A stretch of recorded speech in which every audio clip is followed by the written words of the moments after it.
नमस्कार। माझे मनोगत इस उपक्रम में आप सबका स्वागत है। हम भगवान शंकराचार्य जी लिखित भजगोविंदम इस ग्रंथ का अभ्यास कर रहे हैं। हमेशा की तरह पहले मंगलाचरण। शंकरं शंकराचार्यं केशवं बादरायणं सूत्रभाष्यकृतौ वन्दे भगवन्तौ पुनः पुनः। आज हम 19वां श्लोक देख रहे हैं। ये श्लोक शंकराचार्य जी के एक शिष्य नित्यानंद इन्होंने लिखा है। और जैसे कि हमने पहले कहा था कि सद्गुरु जग्गी वसुदेव इनका जो मेडिटेशन का एक तरीका है उसमें उन्होंने जो 3 श्लोक है उसको इंक्लूड किए हैं। और वो तीनों श्लोक भजगोविंदम के हैं। पहला तो सत्संगत्व निस्संगत्व वो श्लोक है, और उसके बाद ये श्लोक है, दूसरा श्लोक ये है, और एक तीसरा श्लोक है। उसके बारे में जब वो श्लोक आएगा तो हम बात करेंगे। स्वामी नित्यानंद जी का लिखा हुआ ये श्लोक। योगरतो वा भोगरतो वा संगरतो वा संगविहीनः यस्य ब्रह्मणि रमते चित्त नन्दति नन्दति नन्दतेव भज गोविन्दं भज गोविन्दं गोविंदम भज मूढ़मते। इसका अर्थ देखेंगे। योग में लीन रहे या भोग विलास में, साथियों के साथ प्रसन्न रहे या भीड़ से दूर एकांत में निवास करे, जिसका मन ब्रह्म में लीन है वही प्रसन्न है, वही वास्तव में सुखी रहता है। एक बहुत ही इम्पॉर्टेंट श्लोक यहाँ नित्यानंद जी ने लिखा है, नित्यानंद जी ने बताया है। पहले कुछ श्लोकों में शंकराचार्य जी के जो शिष्य है वो योगी, साधु, सन्यासी, इनके बारे में बात कर रहे हैं। उनका रहना सहना, उनका कपड़े पहनना, उनका मन की स्थिति, इसके बारे में बात कर रहे हैं। यहाँ जो सन्यासी है, जो योगी है, वो कहाँ और कैसे रहता है और किस स्थिति में रहता है उसके बारे में बताया गया है। कहा है योगरतो वा भोगरतो वा। ये जो योगी है, ये जो सन्यासी है, वो योग में, मतलब वो योग में रहे, अपने अभ्यास में रहे, ग्रंथों के अभ्यास में रहे, या मेडिटेशन में रहे, या वो किसी गुरु के पास जो पढ़ाई करता है उस स्थिति में रहे, या योगरतो वा भोगरतो वा, या भोग में रहे। भोग में रहे मतलब अच्छे कपड़े पहने, अच्छा खाना खाए, अच्छे घर में रहे। तो ये योग में रहे या भोग में रहे, या संगरतो वा संगविहीनः, वो लोगों के बीच में रहे, अपने शिष्य परिवार जो है या अपने साथी जो है उनके साथ रहे, या संगविहीनः, या अकेले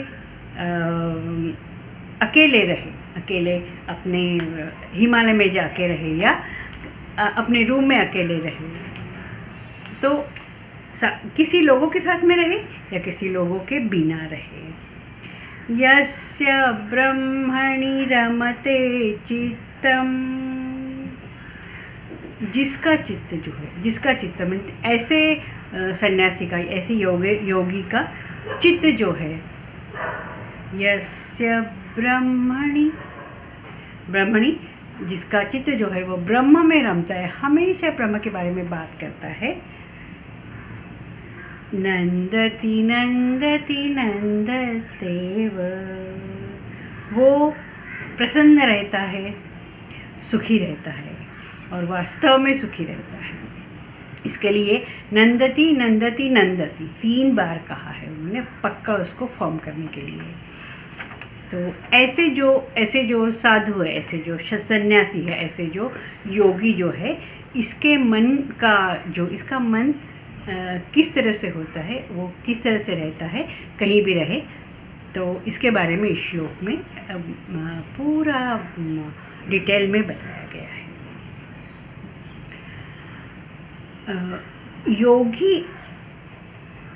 योगी के मन की स्थिति किसी बाहरी चीज़ों से या किसी बाहरी वस्तु के ऊपर डिपेंड नहीं होती है। जैसे हमारी तो स्थिति बाहरी वस्तु के ऊपर डिपेंड रहती है, व्यक्तियों के ऊपर डिपेंड रहती है, हम किस माहौल पे रहते हैं उसके ऊपर डिपेंड करती है। हमारे साथ यदि हमको जो अच्छा पसंद आया हुआ वो चीज़ हमारे आसपास है, वो व्यक्ति हमारे आसपास है, तो हम सुखी रहते हैं, हमको अच्छा लगता है, हम प्रसन्न रहते हैं। लेकिन वहीं यदि हमारे पास कोई नहीं है, अकेले रहना, अकेलेपन से सबको बहुत डर लगता है। सो वो जो सन्यासी है वो हमारे से बिल्कुल विरुद्ध होता है। अकेले में रहे या साथियों के साथ रहे या अपने भीड़ में रहे, उनका जो है वो जो मन की स्थिति है जो समान रहती है। तो ऐसे जो साधु है, ऐसे जो योगी है, वो हमेशा प्रसन्न रहते हैं।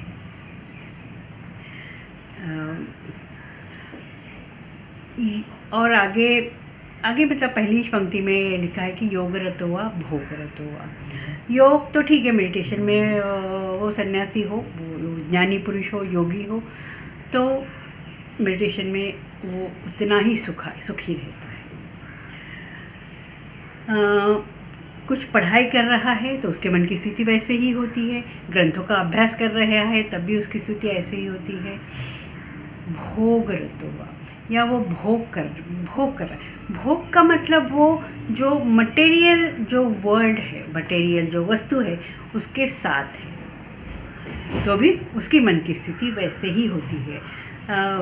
ऐसे नहीं कि उसको उसके पसंद का खाना नहीं मिला तो वो अप्रसन्न हो गया, वो दुखी हो गया, ऐसे नहीं होता। उसको जो भी खाने को मिले वो उससे प्रसन्न रहता है।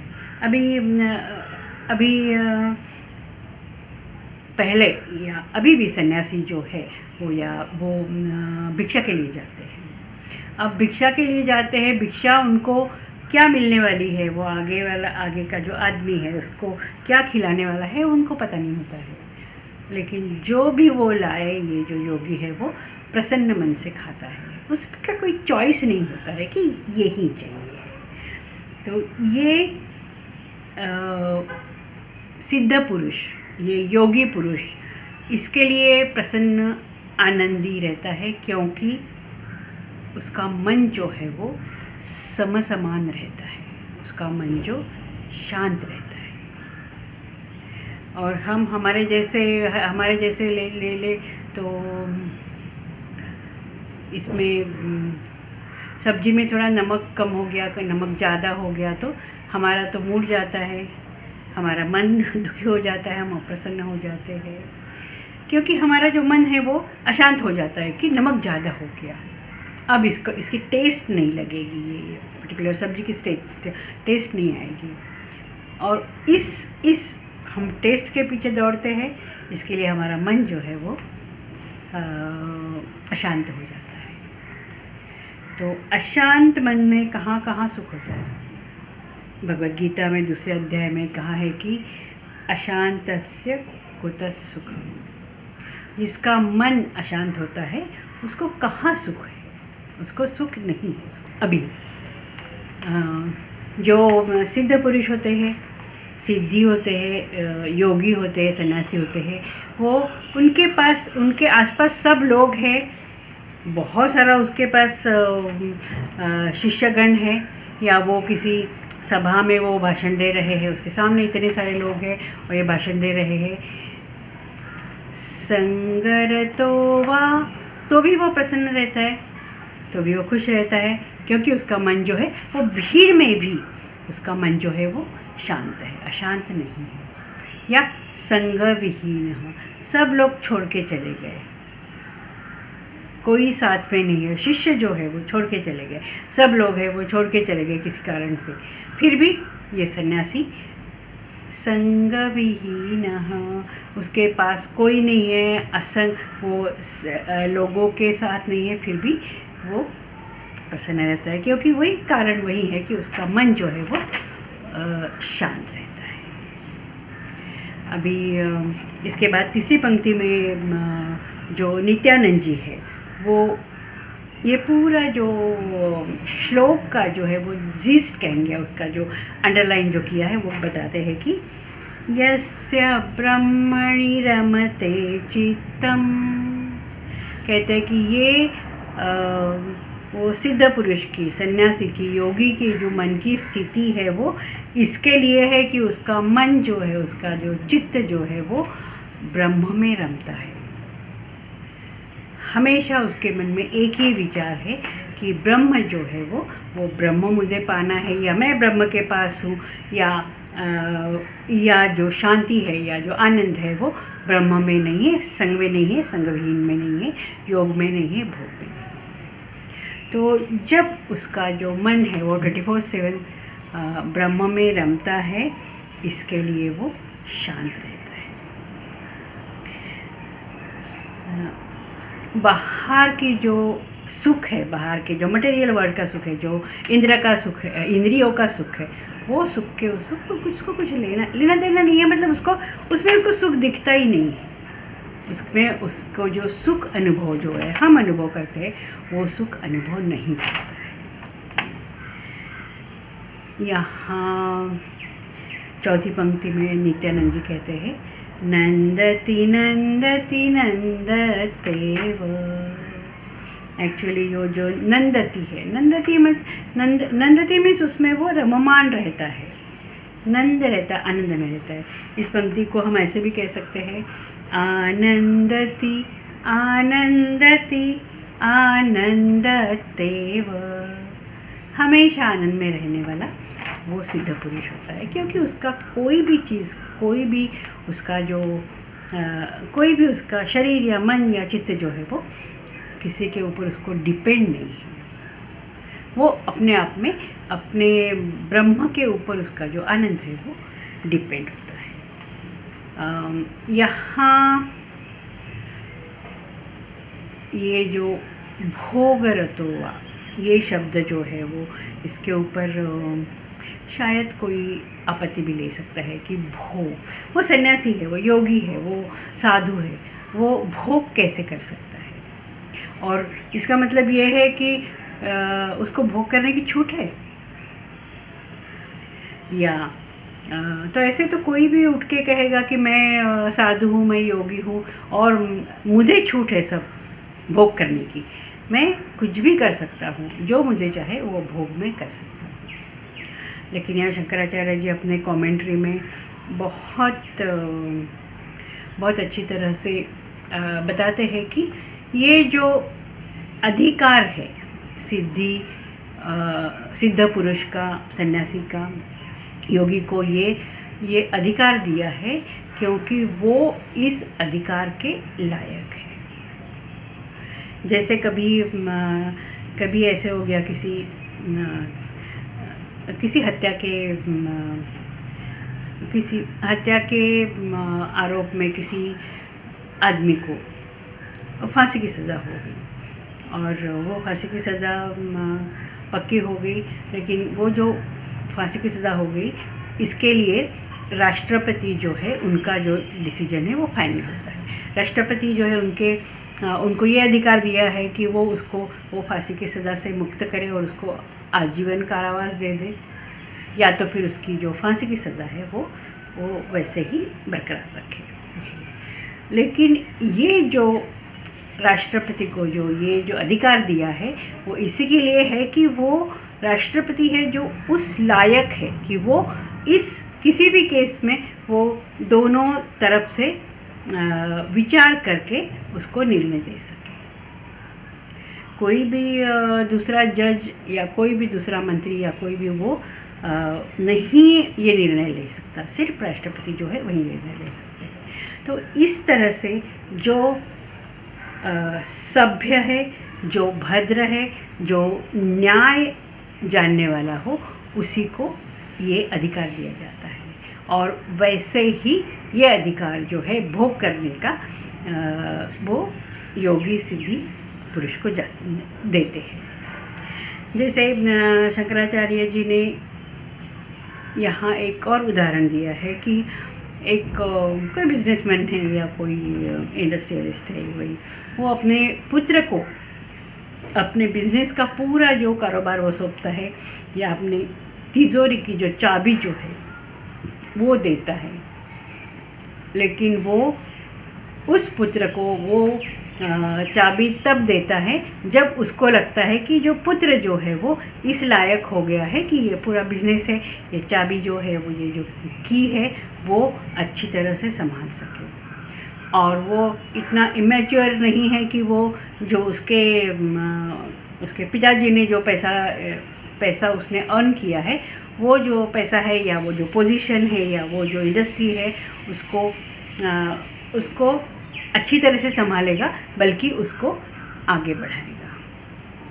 तो तब तक नहीं देता है वो जो पिता है, जो वो तिजोरी की चाबी है, वो जब जो वो उसका बेटा जो है वो 17-18 साल का है तब तो नहीं देता है, क्योंकि उसको पता है कि 17-18 साल का जो बच्चा है वो मेरा बेटा है, लेकिन वो अभी इस लायक नहीं है कि ये तिजोरी, ये इंडस्ट्री, ये बिजनेस संभाले। सो ये अधिकार जो है वो जब वो बेटा जो है वो जो अधिकार पाता है अनुभव से, अपने हार्डवर्क से, तभी उसको पूरा जो पिता है वो चाबी देता है, पूरा कारोबार सौंपता है। क्योंकि उसको पता है, पिता को पता है कि ये जो मेरा बेटा है अभी स्वार्थ के लिए कुछ नहीं करेगा, जो करना है वो बिज़नेस के लिए करेगा, वो इंडस्ट्री के लिए करेगा, अपने जो उसकी इंडस्ट्री बढ़ाई है उसके लिए करेगा।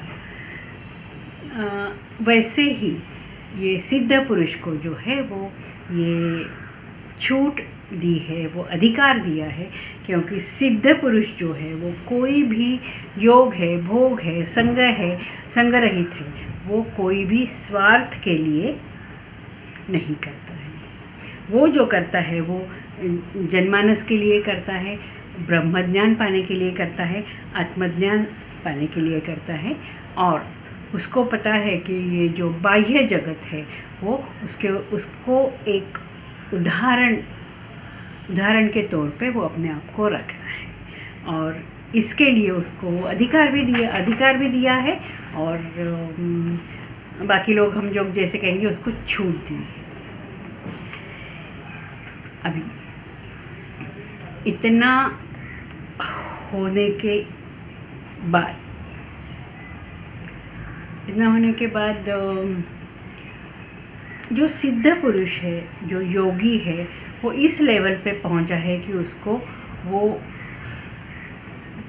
भोग करने का, वो योग करता है, भोग करता है, लेकिन वो उस योग की या किसी भी चीज़ की मर्यादा जो है वो समझता है, और वो जो करता है वो ब्रह्म के लिए करता है, और ब्रह्मज्ञान पाने के लिए करता है, आत्मज्ञान पाने के लिए करता है, जनमानस के लिए करता है, एक उदाहरण के तौर पे करता है। और इसके लिए मुंडकोपनिषद में कहा है कि ब्रह्मविद ब्रह्मैव भवति, मतलब वो जो है वो सिद्ध पुरुष है, वो योगी है, वो सन्यासी है, वो ब्रह्मविद बना है, वो उसने ब्रह्म को जाना है।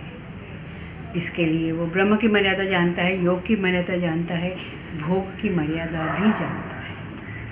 और इसके लिए वो जो साधु पुरुष है, कोई भी इवन 0.1111 क्या 0.0001% भी गलती नहीं करता, कोई भी अनुचित काम नहीं करता, कोई भी अनुचित चीज़ नहीं करता है। बहुत सुंदर श्लोक है योगी के बारे में, योग के बारे में। वो कैसे आनंदति आनंदति आनंदते। ये नित्यानंद जी का बहुत ही सुंदर श्लोक है। और जो योगी है उसका पूरा, उसके मन का, उसके चित्त का, उसके व्यवहार का पूरा जो चित्र है वो मानो हमारे एक फ्रेम में हमारे सामने रखा है। तो हम इस फ्रेम में देख सकते हैं कि ये फ्रेम है और जो योगी है, सन्यासी है, ये ऐसा है, ऐसे होना चाहिए, ऐसा ही। तो इस सुंदर श्लोक